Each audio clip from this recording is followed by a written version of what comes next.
پاکستان طالبانو ورونو په ډیورن کرښه د اغزن تار لګولو هوکړه راسره کړې. د پاکستان د کورنۍ چارو وزیر شیخ رشید پر افغانستان حاکم طالبان د پاکستان ورونه ګڼلي او ویلي چې پر ډیورن کرښه د اغزن تار د لګولو په اړه هوکړه ورسره کړې ده. نوموړي په یو خبري ناسه کې د دغه اغزن تار په اړه زیاته کړې چې د ډیورن کرښې په اوږدو کې پر څه باندې 2500 کیلومتره سیمې دغه تار لګولی او تر 21 کیلومتره نور کارې پاتې چې د طالبانو ورونو په خوښه یې چارې روانې دي.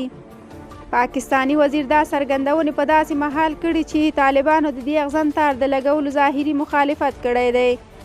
د ډیورن کرښې د څیرمه یو شمېر سیمو اوسیدونکي بیا وایي چې طالبانو عملاً نه یوازې دا چې د اغزن تار د لګولو مخالف نه دي بلکې د ځایي خلکو ته هم د دغه تار د لګولو پر وړاندې د مخالفت اجازه نه ورکوي. طالبانو د شیخ رشید په ګډون د افغانستان په اړه د نورو پاکستاني چارواکو څرګندونو ته غبرګون نه دی ښودلی.